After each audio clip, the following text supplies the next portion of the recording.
എന്താ വിശേഷം? അപ്പ അറിഞ്ഞില്ലേ? കേരളത്തിന്റെ ഒരു വികസനത്തിന്റെ ചരിത്രം നിങ്ങളൊന്ന് പരിശോധിക്കണം. ഇവൻ നമ്മളെ കുഴപ്പിക്കാനുള്ള പരിപാടി, ഇവനിതിൽ എന്തോ കൈയുണ്ട്.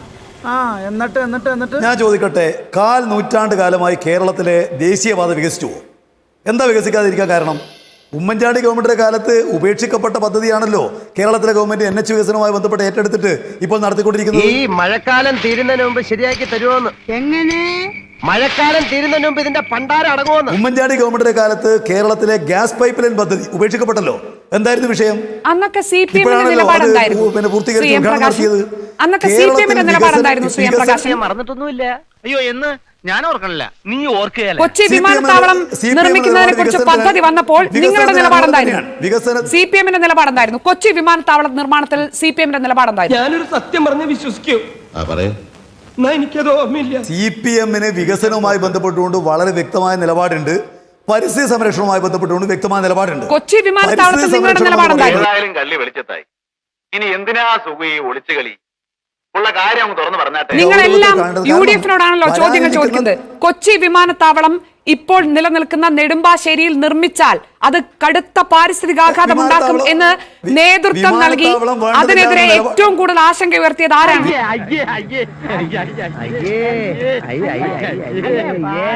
വിമാനത്താവളം വേണ്ടതില്ല എന്ന നിലപാടൊന്നും ഞങ്ങൾ സ്വീകരിച്ചിട്ടില്ല. ഞങ്ങൾ അതുമായി ബന്ധപ്പെട്ടുകൊണ്ട് ഉണ്ടാകുന്ന പാരിസ്ഥിതിക ആഘാതം പരിഹരിക്കപ്പെടണം എന്ന് മാത്രമേ ഞങ്ങൾ പറഞ്ഞിട്ടുള്ളൂ. എന്താ ചിരിക്കുന്നത്? അല്ല, നിന്റെ തമാശ എനിക്ക് ഇഷ്ടമായി. പാരിസ്ഥിതികാഘാതം എന്താണ് എന്നുള്ള ചോദ്യത്തിന് മറുപടി വേണം. അത് കേരളത്തിന്റെ അവകാശമാണ്. നിങ്ങൾ കേന്ദ്രത്തിന്റെ ഔദാര്യമല്ല വികസനം എന്ന് പറയുന്നത് പോലെ തന്നെ നിങ്ങളുടെ ഔദാര്യമല്ല പാരിസ്ഥിതികാഘാതം എന്തായിരിക്കും എന്ന് കേരളത്തിന് ബോധ്യപ്പെടണം. പദ്ധതി ഉപേക്ഷിക്കാനല്ലല്ലോ, പാരിസ്ഥിതികാഘാതം എന്താണെന്ന് വിശദമായ പഠനം നടത്താനും അത് ജനങ്ങളെ ബോധ്യപ്പെടുത്താനും എന്താണ് തടസ്സം? പൂവെടുത്ത് ചെവിയിൽ വെച്ചിട്ട് റോഡിൽ കൂടി ഒന്ന് ഓടിയാലോ എന്ന് ആലോചിച്ചിരിക്കുകയാണ്. ഉറങ്ങുന്നവരെ ഉണർത്താൻ കഴിയില്ല. അവരെ ഈ പറയുന്ന കാര്യങ്ങൾ പറഞ്ഞുകൊണ്ടേയിരിക്കുകയുള്ളൂ. ഇവിടെ ഞാൻ പറഞ്ഞു, റെയിൽ വികസന പദ്ധതിക്ക് ഇന്ത്യ രാജ്യത്ത്, കേരളത്തിലല്ല, പാരിസ്ഥിതിക ആഘാത പഠനം ആവശ്യമില്ല. അത് ഈ പറയുന്ന എല്ലാവർക്കും അറിയാലോ. എവിടെ റെയിൽ സ്ഥാപിക്കുമ്പോഴേ ഇപ്പോ ബോംബെ അഹമ്മദാബാദ് ഉൾപ്പെടെയുള്ള റെയിൽ പദ്ധതി നടക്കുമെന്നും പാരിസ്ഥിതികാഘാത പഠനം പാരിസ്ഥിതികാഘാത പഠനം ആവശ്യമില്ല. കേന്ദ്രം ഭരിക്കുന്ന NDA സർക്കാരിന്റെ നിലപാടാണെന്നും അത് വിനാശകരമാണെന്നും നിലപാടുള്ള പാർട്ടിയാണ് നിങ്ങളുടെ ശ്രീ എം പ്രകാശൻ. ഇതിനേക്കാൾ വലിയ നിലക്കുള്ള പദ്ധതി പ്രഖ്യാപിച്ച് മുന്നോട്ടേക്ക് വന്ന് അതിനുവേണ്ടി 25 കോടി രൂപ ചെലവഴിച്ച് MLA-മാരെ വിളിച്ച് കാര്യങ്ങൾ വിശദീകരിച്ച് ആ പദ്ധതിയിലെ ആളുകൾ ഇപ്പൊ പറയുന്നു അതിന് താഴെ സ്പീഡിലുള്ള ഈ പദ്ധതി പറ്റില്ല എന്നാണ്. ഇവിടെ ഒരു ഒറ്റ ലളിതമായ ചോദ്യം സമയക്കുറവ് കൊണ്ട് ഞാൻ ചോദിക്കുകയാണ്. ഇത് എല്ലാവർക്കും ആവശ്യമുള്ള, എല്ലാ ജനങ്ങളും ആഗ്രഹിക്കുന്ന ഒരു പദ്ധതിയാണെങ്കിൽ ഈ പദ്ധതിയുടെ വിശദാംശങ്ങൾ മുഴുവൻ കേരളീയ ജനസമൂഹത്തെയും അറിയിച്ചുകൊണ്ട് കുറഞ്ഞപക്ഷം നിയമസഭാ സാമാജികരെയും നിയമസഭയെയും പ്രധാനപ്പെട്ട മാധ്യമങ്ങളെയെങ്കിലും അറിയിച്ചുകൊണ്ട് നടപ്പിലാക്കാതെ അർദ്ധരാത്രിയിൽ കല്ലിട്ട് എന്തിനാണ് ഇത് ഒളിച്ചു കടത്താൻ ശ്രമിക്കുന്നത്? ഇതിനകത്ത് എന്തോ ചുറ്റിക്കളി ഉണ്ടല്ലോ. എന്ത് ചുറ്റിക്കളി? ഒരു ചുറ്റിക്കളി ഇല്ലല്ലേ? എന്റെ വീട് നിങ്ങൾ എടുക്കുന്നത് നന്മയ്ക്ക് വേണ്ടിയിട്ടാണെങ്കിൽ കുറഞ്ഞപക്ഷം അത് എന്നോട് പറഞ്ഞു ബോധ്യപ്പെടുത്താനുള്ള ഉത്തരവാദിത്വം ഗവൺമെന്റിനില്ലേ? അങ്ങനെ പറയരുത്. പിന്നെങ്ങനെ പറയണം? പ്രകാശും മാഷും CPM-ഉം മനസ്സിലാക്കേണ്ടത് ഇത് കിങ് ജോങ് ഉന്നിന്റെ ഉത്തര കൊറിയയിലല്ല പിണറായി വിജയൻ മുഖ്യമന്ത്രിയായിരിക്കുന്നത്. ഇവിടെ ചോദ്യങ്ങൾ ചോദിക്കുന്ന ജനങ്ങളുണ്ടാകും, ജനങ്ങളെ പ്രതിനിധാനം ചെയ്യുന്ന രാഷ്ട്രീയ പാർട്ടികളുണ്ടാവും, രാജ്യത്ത് നിലനിൽക്കുന്ന നിയമ സംവിധാനങ്ങളുണ്ടാകും. അതിനെയൊക്കെ തന്നെ ഇക്കാര്യത്തിൽ ഉപയോഗിക്കും. റെയിൽ എന്ന് പറഞ്ഞത് കേരളത്തെ വിനാശകരമായി തകർക്കാൻ പോകുന്ന ഒരു പദ്ധതിയാണ്, കേരളത്തിന് ആവശ്യമില്ലാത്തൊരു പദ്ധതിയാണ്.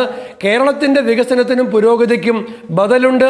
ആ ബദൽ സർക്കാർ ഞങ്ങളോട് ചോദിച്ചാൽ കൃത്യമായി നൽകാൻ കേരളത്തിലെ പ്രതിപക്ഷം തയ്യാറുമാണ്.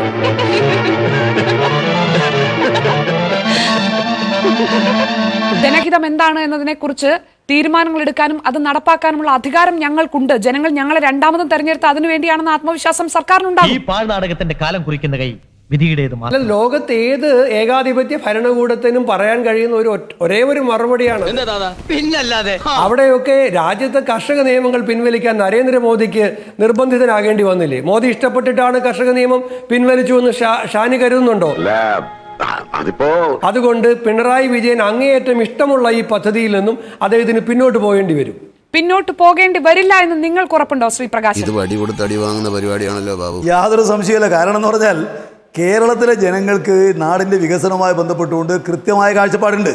ഒരു പറ്റം വികസന വിരോധികൾ അതിനെ തടസ്സപ്പെടുത്താൻ ശ്രമിച്ചാലൊന്നും കേരളത്തിലെ വികസനത്തെ തടയാൻ കഴിയില്ല. ഒരുപാട് കള്ളങ്ങൾ കൊണ്ട് പുതിയൊരു വിശദീകരണം ഇനി ഇവിടെ വേണ്ട. വിഷ്ണുനാഥ് പറഞ്ഞല്ലേ, ഏകാധിപത്യ ഗവൺമെന്റ് രാജ്യത്തിനകത്ത് ജനാധിപത്യമാകെ അട്ടിമറിച്ച് അടിയന്തരാവസ്ഥ പ്രഖ്യാപിച്ചൊരു പാർട്ടിയുടെ ആളാണല്ലോ ഈ പറയുന്നത്.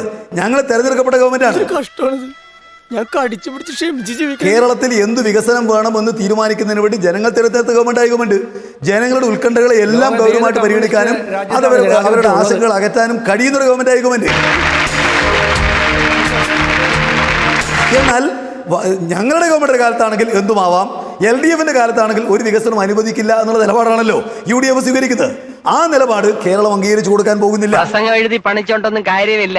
ആന കരിമ്പിൻ തോട്ടത്തിൽ ഇറങ്ങിയ പോലെ ജനങ്ങളുടെ ആശങ്കകൾ അകറ്റി എന്താണ് നടക്കാൻ പോകുന്നതെന്ന് അവരെ ബോധ്യപ്പെടുത്തി ഏറ്റവും കുറഞ്ഞ പാരിസ്ഥിതികാഘാതമുള്ള ഇത്തരം ഒരു ബൃഹത്തായ പദ്ധതിക്ക് ഏറ്റവും കുറഞ്ഞ പാരിസ്ഥിതികാഘാതമുള്ള ഒരു ഹരിത പദ്ധതിയായിട്ടാണ് ഈ പദ്ധതി വരുന്നത്.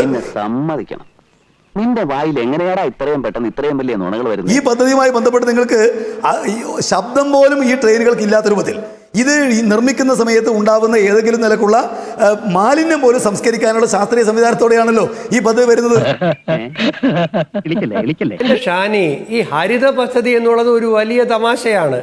132 കിലോമീറ്റർ തണ്ണീർത്തടം നികത്തുന്ന ഒരു പദ്ധതി എങ്ങനെയാണ് നമ്മുടെ സംസ്ഥാനത്ത് അതിനെ എന്താണ് ഹരിത പദ്ധതി എന്നതിന്റെ വിവക്ഷ എന്താണ്? അതിന്റെ നിർവചനം എന്താണ്?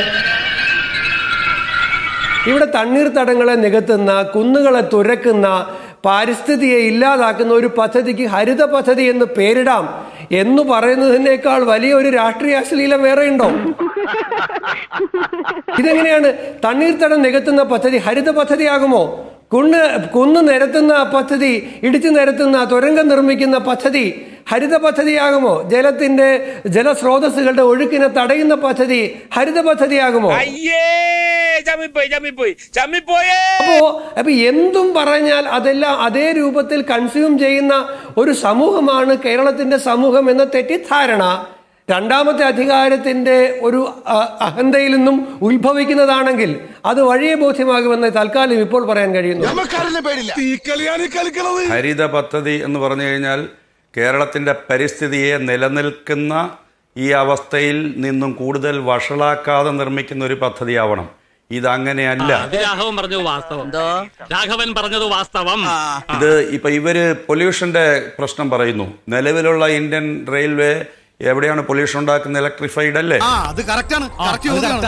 അപ്പൊ ഇത് പിന്നെ കാർബൺ ബഹിർഗമനം ഇല്ലാത്തതാണ് എന്ന് പറയുമ്പോൾ അതിനകത്തൊരു യുക്തിയില്ല. മുഖ്യമന്ത്രിയെ ഇരുത്തിക്കൊണ്ട് കൈരളി ചാനലിൽ ജോൺ ബ്രിട്ടാസ് അവതരിപ്പിച്ച എന്താണ്? കാസർഗോഡ് നിന്ന് തിരുവനന്തപുരത്തേക്ക് ആകാശത്തുകൂടി പോകുന്ന പാതയാണ്. 530 കിലോമീറ്റർ നീളത്തിൽ ആകാശത്തിലൂടെ പോകുമെന്ന് പറഞ്ഞ ഈ പദ്ധതി ഇപ്പം ഇവര് തന്നെ പറയുന്നല്ലോ ഇങ്ങനെയെല്ലാം. അപ്പൊ ആരാണ് ഈ മാറ്റി മാറ്റി പറഞ്ഞുകൊണ്ടിരിക്കുന്നത്? നമ്മുടെ ഗവൺമെന്റ് എന്തൊക്കെ ജനങ്ങൾക്ക് കൊടുത്തു? കൂടുതലും വാഗ്ദാനങ്ങളാ കൊടുത്തത്. അപ്പോ നാളെ നേരത്തെ തന്നെ ഇങ്ങോട്ട് എത്തണം കേട്ടോ. ശരി.